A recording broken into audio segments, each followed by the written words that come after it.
Bíblia Sagrada, Novo Testamento, Livro de Atos, capítulo 9, do versículo 1 ao versículo 20.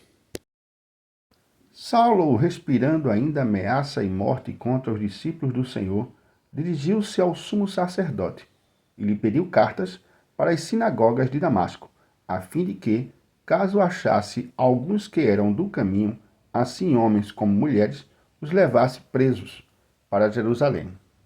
Seguindo ele estrada fora, ao aproximar-se de Damasco, subitamente uma luz do céu brilhou ao seu redor, e caindo por terra, ouviu uma voz que lhe dizia: Saulo, Saulo, por que me persegues? E ele perguntou: Quem és tu, Senhor? E a resposta foi: Eu sou Jesus, a quem tu persegues. Mas levanta-te e entra na cidade, onde te dirão o que te convém fazer. Os seus companheiros de viagem pararam emudecidos, ouvindo a voz, não vendo contudo ninguém. Então se levantou Saulo da terra e, abrindo os olhos, nada podia ver. E, guiando-o pela mão, levaram-no para Damasco. Esteve 3 dias sem ver, durante os quais nada comeu nem bebeu. Ora, havia em Damasco um discípulo chamado Ananias. Disse-lhe o Senhor numa visão: Ananias, ao que respondeu: Eis-me aqui, Senhor. Então o Senhor ordenou: Dispõe-te e vai à rua que se chama Direita, e na casa de Judas procura por Saulo, apelidado de Tarso, pois ele está orando, e em sua oração viu entrar um homem chamado Ananias, e impôs-lhes as mãos para que recuperasse a vista. Ananias, porém, respondeu: Senhor, de muito tenho ouvido a respeito deste homem, quantos males tem feito aos teus santos em Israel. E para aqui trouxe autorização dos principais sacerdotes para prender a todos os que invocam o teu nome. Mas o Senhor lhe disse: Vai, porque este é para mim um instrumento escolhido para levar o meu nome perante os gentios e reis, bem como perante os filhos de Israel. Pois eu lhe mostrarei quanto lhe importa sofrer pelo meu nome. Então Ananias foi, e entrando na casa, impôs sobre ele as mãos, dizendo: Saulo, irmão, o Senhor me enviou, a saber, o próprio Jesus, que te apareceu no caminho por onde vinhas, para que recuperes a vista e fiques cheio do Espírito Santo. Imediatamente lhe caíram dos olhos como que umas escamas, e tornou a ver.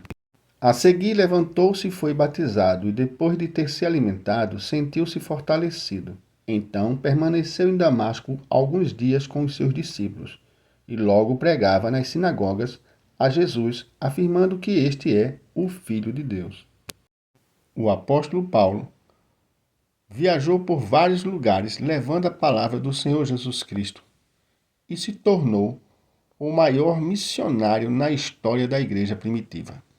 A força que ele dedicava para perseguir os discípulos, agora ele aplicava multiplicada para pregar o evangelho de Jesus. O apóstolo Paulo, antes de se converter, se chamava Saulo de Tarso. Ele era um aluno dedicado, esforçado, aplicado e determinado.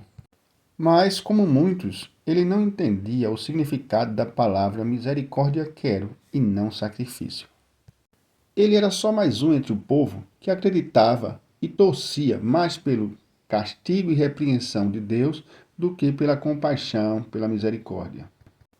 Como na história de Maria Madalena, em que todos estavam prontos para julgar, condenar e atirar pedra.